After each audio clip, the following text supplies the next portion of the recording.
Italia, tema judul kami untuk kopi. Sebelumnya kami akan memperkenalkan diri. Dari sebelah kanan saya Ilham. Saya Reni Prayoga. Saya Farid Ragam Nurul. Saya Nastagi Cynthia. Saya Gideon Naudi. Saya Kusatno Siliono. Baiklah, kami akan menjelaskan tema kami yaitu kopi. Berikut. Sebelum lanjut ke pembahasan berikutnya, sebelumnya ada latar belakang dari PTPN sendiri dari perspektif terpadu. PTPN 12 adalah sebagai salah satu perusahaan besar dari perkebunan kopi yang terkemuka di Indonesia, yang bertanggung jawab dalam menghasilkan produksi kopi dari kualitas maupun kuantitas kopi. Adapun manajemen dari perkebunan kopi yang dilihat dari manajemen produksi, manajemen sumber daya manusia, dan keuangannya. Ketiganya sangat berkaitan sehingga dapat dioptimalkan dan mencapai hasil yang efektif dan efisiensi hingga mendapatkan profitabilitas pada perusahaan PTPN secara berkelanjutan. Produksi. PT Perkebunan Nusantara 12 Persero merupakan perusahaan yang memproduksi biji kopi Robusta. Salah satu perkebunan milik PTPN 12 Persero yang memproduksi biji kopi Robusta adalah Kebun Panggilan, Malang di Jawa Timur. Salah satu aspek yang harus diperhatikan oleh setiap perkebunan adalah kualitas produk pada proses produksinya. Dengan semakin banyak pesaing produk sejenis, maka faktor kualitas produk harus tetap dijaga. Prediksi produksi.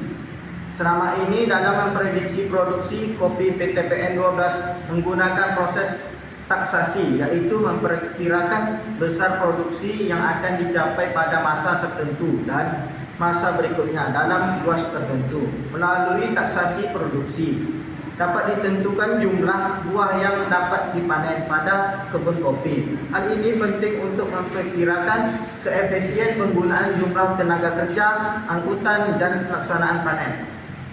Manajemen produksi pilar utama PTPN 12 terbagi menjadi 3 bagian. Yang pertama itu budidaya optimal.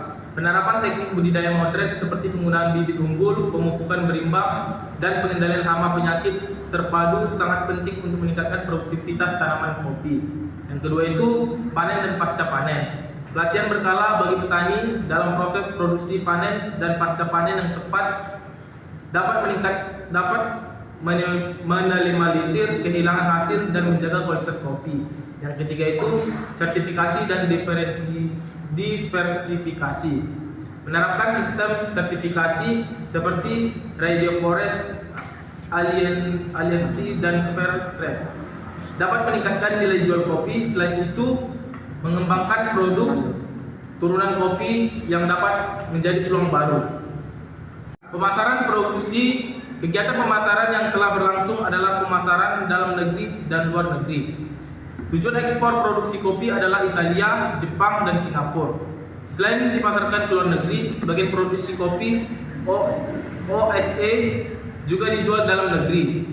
Biasanya kopi yang dipasarkan dalam negeri adalah kopi dengan bentuk LK atau lokal khusus, LB atau lokal biasa, dan kopi inferior atau DP.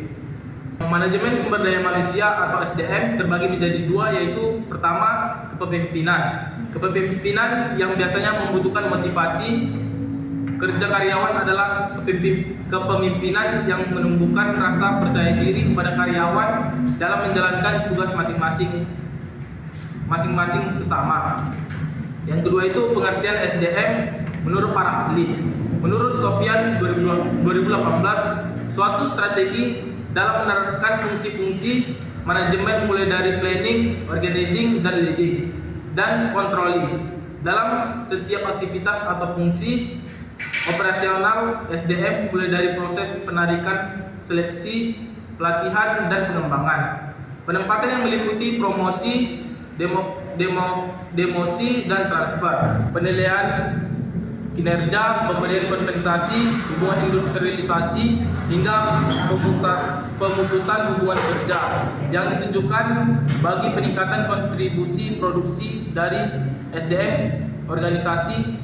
Terdapat pencapaian tujuan organisasi secara lebih lebih efektif dan efisien.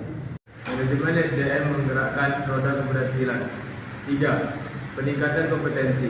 Program pelatihan dan pengembangan kompetensi bagi seluruh karyawan, mulai dari level operasional hingga manajerial, sangat penting untuk meningkatkan produktivitas dan profesionalitas. 4. Sistem reward dan punishment. Penerapan sistem reward dan punishment yang adil dan transparan dapat memotivasi karyawan untuk bekerja lebih giat dan mencapai target yang telah ditetapkan. 5. Kesejahteraan karyawan. Memastikan kesejahteraan karyawan melalui program kesehatan, fasilitas yang memadai, dan jaminan sosial yang layak dapat meningkatkan loyalitas dan kinerja karyawan. Dalam manajemen keuangan, ada kinerja keuangan. Kinerja keuangan ini adalah prestasi yang dicapai oleh perusahaan dalam suatu periode tertentu yang mencerminkan tingkat kesehatan dari sebuah perusahaan.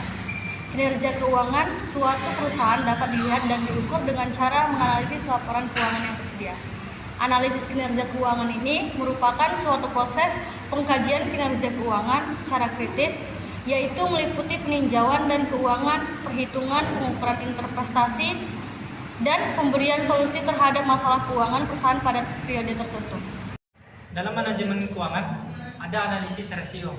Rasio ini digunakan sebagai salah satu perbandingan dari perhitungannya dari jumlah satu dari jumlah yang lainnya, maka jawabannya itu akan digunakan sebagai kajian yang akan diputuskan. Dalam rasio keuangan juga ada beberapa yang digunakan. Yang pertama adalah rasio equity yang digunakan sebagai perbandingan untuk mengukur kemampuan perusahaan dalam menghasilkan laba dari aktivitas normal yang dilakukan perusahaan. Yang kedua, rasio investment sendiri digunakan untuk melakukan pengukuran dalam pengembangan perusahaan, dalam pengembangan usaha perusahaan, seperti pengadaan alat atau perluasan lahan atau semacamnya untuk mendapatkan profitabilitas perusahaan secara jangka panjang. Manajemen keuangan. Analisis rasio. 3. Cash ratio. Rasio cash. Cash ratio ini termasuk dalam jenis rasio likuiditas. Rasio likuiditas merupakan rasio yang menunjukkan kemampuan perusahaan dalam memenuhi kewajiban jangka pendek. 4. Current ratio atau rasio lancar. Rasio lancar merupakan rasio yang digunakan untuk mengukur kemampuan perusahaan dalam memenuhi kewajiban jangka pendeknya, yang jatuh tempo dengan menggunakan total aset lancar yang tersedia. Dengan kata lain, rasio lancar ini menggambarkan beberapa besar jumlah ketersediaan aset lancar yang dimiliki perusahaan dibandingkan dengan total kewajiban lancar.